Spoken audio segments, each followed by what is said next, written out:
Maomao's lack of self-awareness is unmatched. I don't want to be lumped in with a Shisui girl jumping around for an insect like a dork. Girl, not even 2 episodes, you were jumping around for a lizard. I mean, I have to think that's on purpose that they bring that back up with the whole thing with Yinghua, like, literally passing out and her getting in trouble for it, or at least forcing to get in trouble for it so that she can have this massive shed. But no, this girl, like, is making fun of Shisui. It's like, girl, you two are like 2 peas in a pod. Come on. But no, episode 32 of Apothecary Diaries, fantastic episode. Just once again, just diving into the Imperial family. This stuff I absolutely eat up.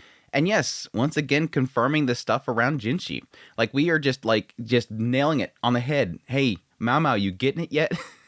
And again, she's pretty much confirming that she doesn't want to think about it. Again, I can't say this out loud or I'm going to lose my head. I don't want to think about this stuff. She can't help herself because she just likes to dig into things. But Maomao constantly stopping herself and going, don't think about it. Don't think about it. Don't think about it. Don't think about it.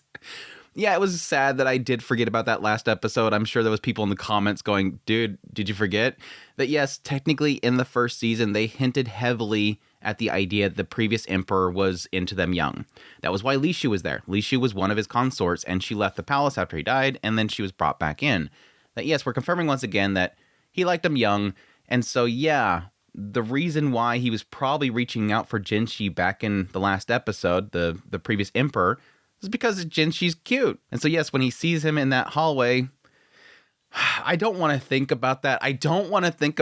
But it just comes in the mind. It makes sense. Yes, it connects. And that would be why his mother kind of stepped forward and said no. Now, yes, once again, I am questioning if this current Empress Dowager, if she's even the mother of Jinshi, which that goes into my theory that I had way back in season 1 that I've almost forgotten about at this point, which is, yes, Ahduo. That, yes, that makes sense that, I mean, even Maomao's kind of pointed out here. At some point, this Empress Dowager, she would have had the child, which is the current emperor. And then sometime later, she says around when she was 30, she had another child, which would have been the younger brother that is always sick, that nobody, for some reason, ever seen, which, again, we were kind of connecting to be Jinshi. But the conflict there that Maomao has, and of course I would have as well, is, well, she would have been like 30 years old. And it seems like all signs are pointing to this previous emperor was only into them when they were young. The Empress Dowager herself was so young, she wasn't even developed enough that she could have the child. She had to have it cut out by Loman.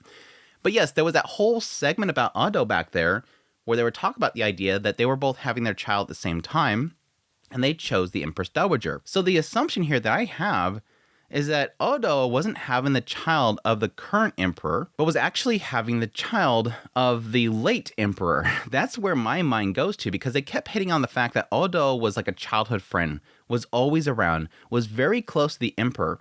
And I can assume that at some point when she was very young, that the late emperor took interest in her and impregnated her and had Jinshi as a child. So it all kind of still connects the idea that Jinshi is the brother of the current emperor. It's just different mothers. The Empress Dowager would be the mother of the current emperor, and Ahduo would be the mother of Jinshi. And again, I still think that's the case here because, yes, they could just be childhood friends, but the two of them seem very close, and of course they have the same color hair. I don't know. I did note the fact that I think the current Empress Dowager does have the same eyes as Jinshi, so that could be incorrect there, but I still think there's a tie to Ahduo. I still think there is some sort of tie to Ahduo. I don't think that was just... I don't think Maomao went down some crazy rabbit hole for nothing. I mean, that's what she does. She likes to think. She likes to dig into things. So she could have just making up something there about the whole baby swapping thing, which again, even back there, I was really speculating the idea that both children weren't dead. And I think there was an idea there of almost the child being safer with the Imperial family versus being with Ahduo.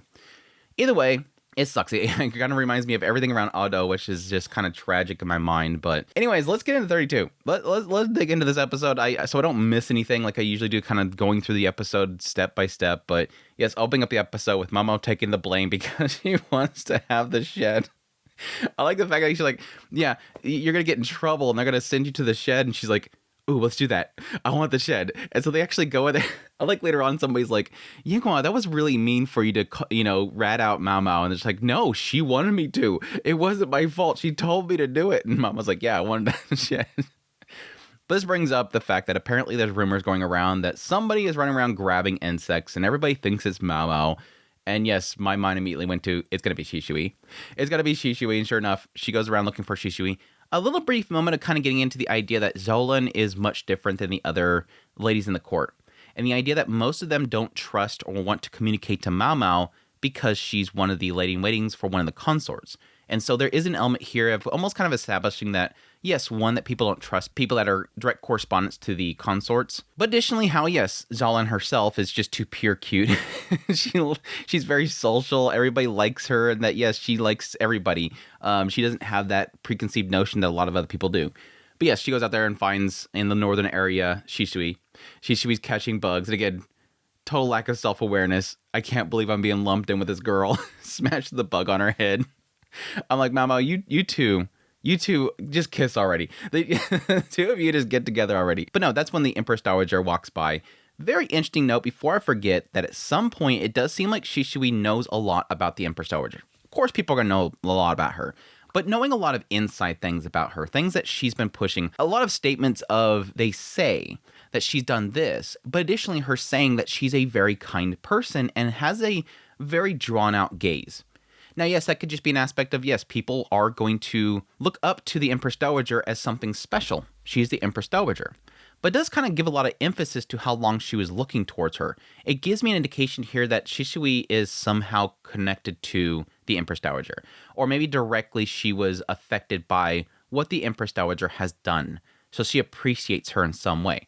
We may see in the future, maybe she's somehow tied in with her, but until then, yes, we're finally starting to dig into Empress Dowager. And I think all the way up until now, she hasn't really been seen as an evil entity, but there's a lot of emphasis in this episode where we're trying to kind of bolster her up. We're showing the nice side of her, that she is actually a good person. I think especially with like the last episode, there was a brief moment of kind of showing how she was kind of mean, but she was also fighting against the previous Empress, so it makes sense. But yeah, apparently they say she's the one that put into effect the abolishment of the slavery and the practice of making eunuchs, which I thought was kind of interesting because, again, a lot of signs were pushing towards the idea of the current emperor doing that stuff. So I'm guessing there's a sense here that, you know, we don't really know, but there's kind of a lot of gossip, but she's the one that's putting the stuff into effect, which either way, still great. But additionally, she's going towards a clinic, which apparently is not an official clinic, again, because it's being run by court ladies, but additionally, it's something that she actually established. This is something that she established while the previous Empress Regent was actually there,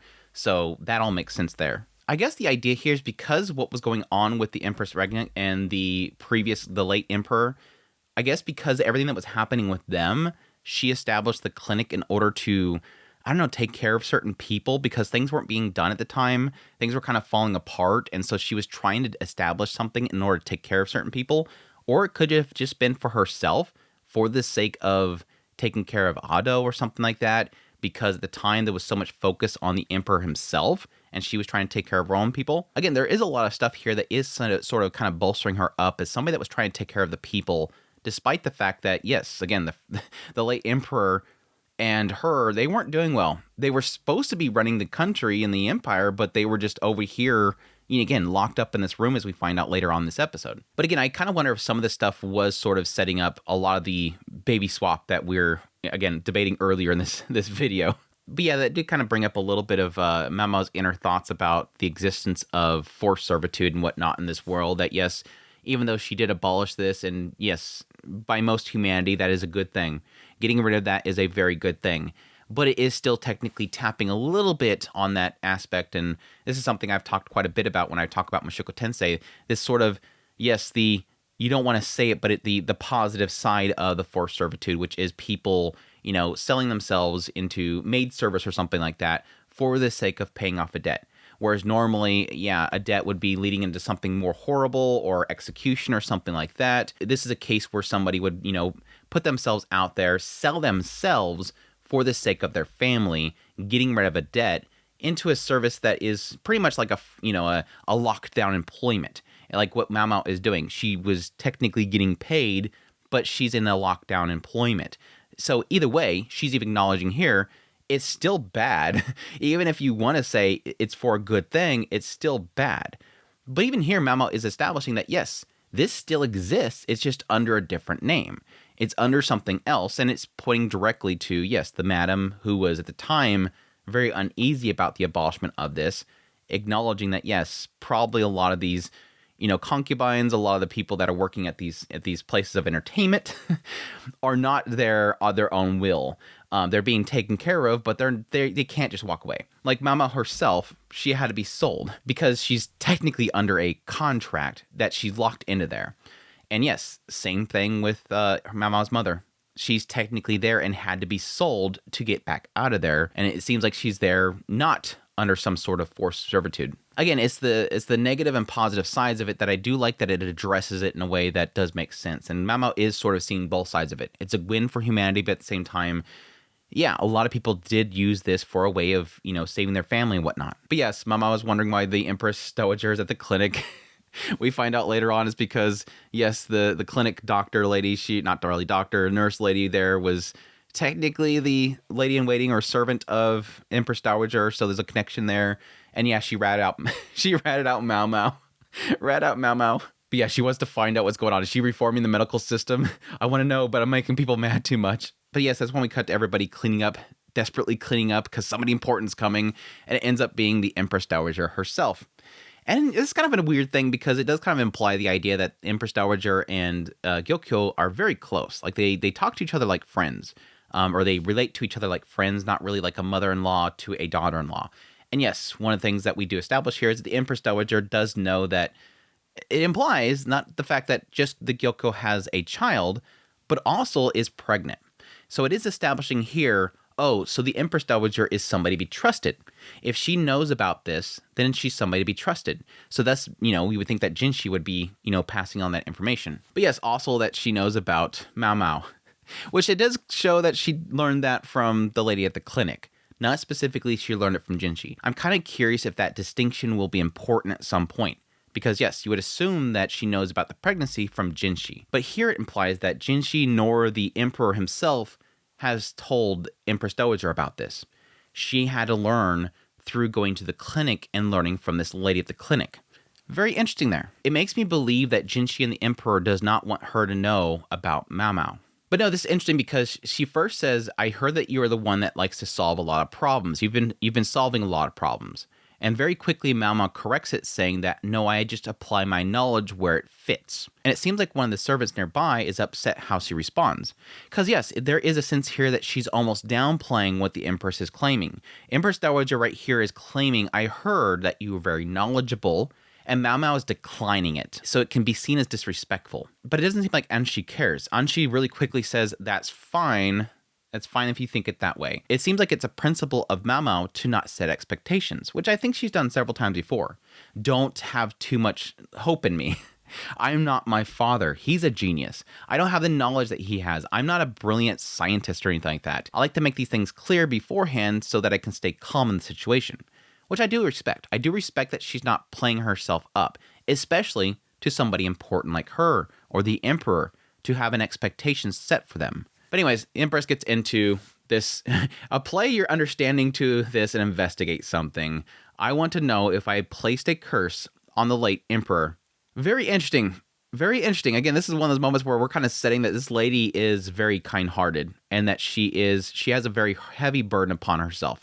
There's something that she feels that she caused. Also kind of showing that she did, I guess in some way, love the Emperor, which is, yes, many would see as being very unsettling because, again, the point in which she met the Emperor and was impregnated by the Emperor, she was not a developed girl. She was very young. There's a feeling here that she may have been, I would assume that anybody that was brought to the Emperor would be sort of molded that way, to feel that it's necessary, that something they're supposed to be doing. They have no choice. They're brought there before they're even mature. And none of this is good.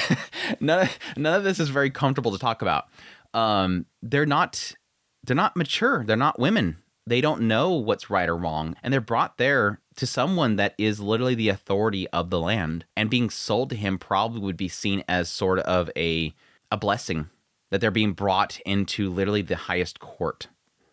It sucks. But yes, that's when we get into the investigation of this. They have a tea party.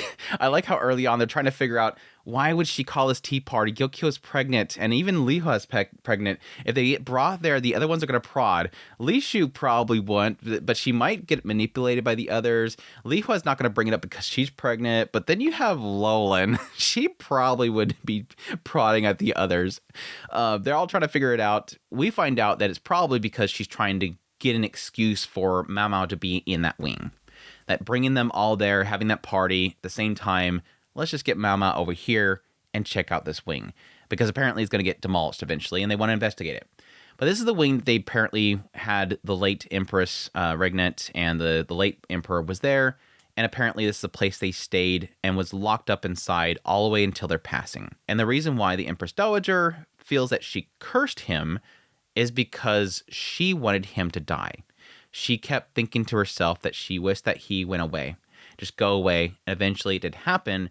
And then when later on, a year later, after he was kind of entombed, they came and checked his body and he had not decayed. Whereas the, late Empress regnant actually did. I'm going to assume, based on the fact that when they first go in that room and they quickly show a brush on the ground and a gem, the same gem that he was trying to give Jinshi in that flashback in the previous episode, I'm guessing this is some sort of embalming substance.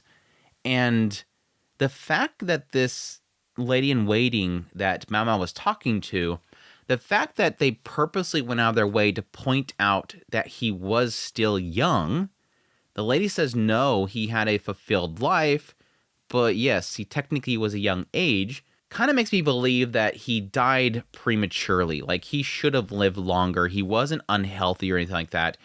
They do imply the idea because the late Empress regnant actually, passed away before him and he followed short after, that he was very connected to her and possibly died to follow her.